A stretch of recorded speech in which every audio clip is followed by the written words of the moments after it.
Thanks for tuning in to the Urban Scope podcast.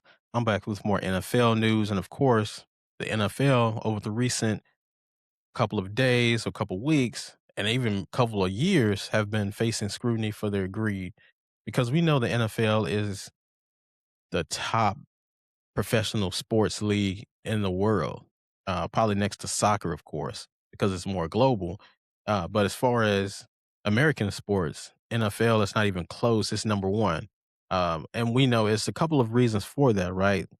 They have only 16 games that a team can play, opposed to MLB, who plays 162, and then basketball plays 82, and then even collegial sports like collegial basketball games, they play 40 games plus the tournament game. So it's a lot of different moving pieces. But for the NFL, it's pretty sturdy. You know, you're going to have games on Sunday, Monday, and Thursday, and that's pretty much it until now. So they're getting criticism because of their scheduling or over scheduling and all of these different apps that they're using now.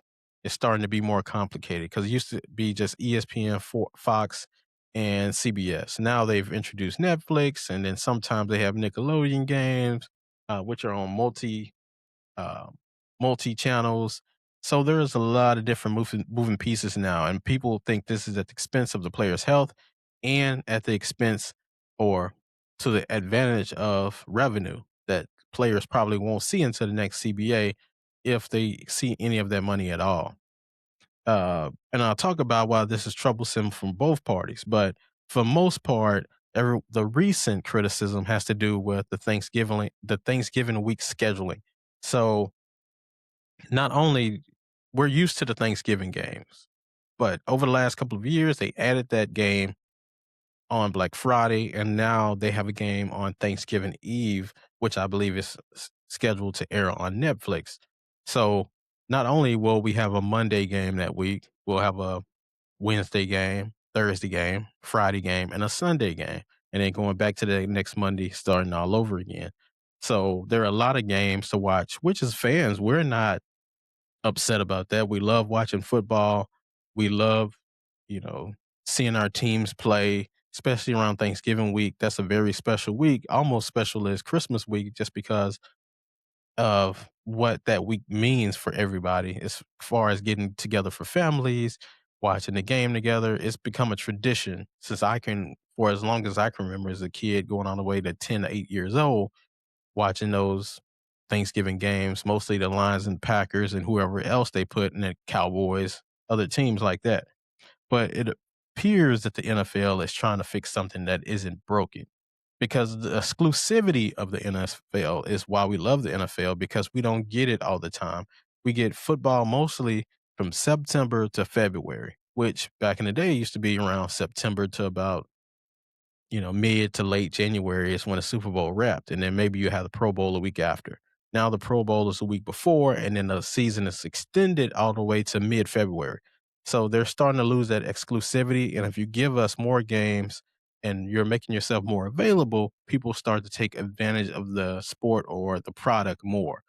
So I believe they're creating a new problem for themselves that they'll have to create more exclusivity, which will be difficult to do because you can't put the toothpaste back in the tube, right? Or that cliche saying. It's very difficult to do because we know that the NFL week used to be 17 weeks and they extended to week 18. So now teams are playing 17 games instead of 16 games. So you have to find that magic number because if you end up going to 25 games, people won't take the league serious because you'll be going all the way to April. The draft will be in May. It'll be a mess. And then now you have to repeat all the way in September, which is a lesser of an off season for these players to recover, and we know NFL players need more recovery time than any other sport, other than probably hockey because of the physicality. Uh, when most players, if they tear their ACLs week one, they probably won't be back until week 3 or 4 of next year. That's just how physical the sport is. It takes a long time. So these players do need recovery time. We do need to, or they need to consider the health of these players and are they putting these players at risk? Because these extra game or extra week of playing these games is very critical for these players. It might not seem a lot for the fan, but for these players, they're taking hits from 300-pound players, weekly. So it's basically equivalent to a car crash every week that these players are taking these risks. And I know a lot of people say, well, they're making all this money. We take risk every day as an ordinary citizen. True. So, but even we get a rest. We get 2 days off here. We get PTO every year. We get all of these different things. These players necessarily don't get PTO until the off season, and the off season has shortened up over the last 10 years. It has tremendously decreased with OTAs, rehabbing if a player is injured. So he really doesn't have an off day. He's going through all of those treatments and all those things that we don't see behind the scenes. And it's just a lot stressful for these guys. So we do want to be considerate of their health as well, because they have families and have loved ones as well. So, but I do think the players do have some accountability in this because of the money that's generated. These players have requested more money, and in return, these players are making more money. So you have quarterbacks that will be making 70 million a year in the league, similar to what the NBA players are about to make, just because of the way the revenue sharing is set up, how much money is being generated, how much fan fare is involved. The concession stands are ridiculous. If you ever bought anything at a concession stand, it's probably 2 or 3 times more than the regular price. You buy a water bottle, it's probably $10, and then you can go right across the street at a gas station from the stadium, get that same water bottle for a dollar or 2. So there's a lot of money to be made. So I think these players are pushing the league in some ways to find out more ways to generate revenue outside of just the average ticket sales and getting the TV money. But I do think the solution that the NFL has to consider is the NFL Sunday ticket packages. They don't offer an exclusive package just for your favorite team that's very affordable. They don't have that option yet. They only have the YouTube TV option, which you have to pay, I think, $300 for a whole season. They should offer packages where you pay for certain games. They should offer packages where you pay for just your favorite team. Like if I wanted to watch the Rams play for a year, offer me a package for $100. I'll be willing to pay that because I can watch my team every week, and I know for sure I can watch them and then keep it all in one spot. If they had an NFL app where you can just pay in the NFL app and watch it there instead of having to be in business with YouTube TV, you might have a different cable provider. Now you have to get a different app just to watch the NFL games if you want to get involved with the Sunday ticket. So they have to make it more accessible to take the customers or the fans' money.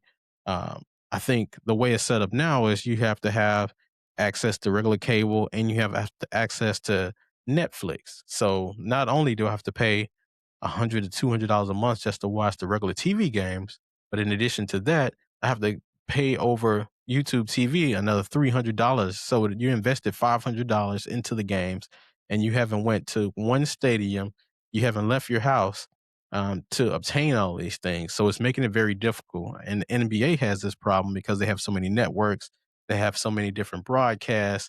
It's getting all over the place, and people don't know where to find the games because I don't want to have to get a Peacock membership. You have to get the ESPN.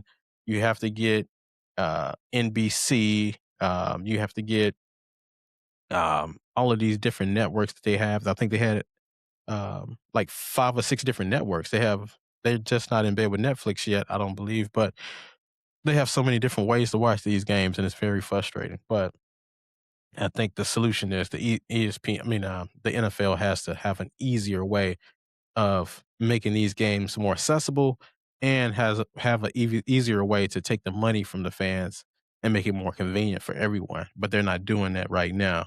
So hopefully this is something that we'll consider. But tell me your thoughts about the NFL, and do you feel it's diluting its product by adding more games and adding more networks? And until next time, I'll see you next time.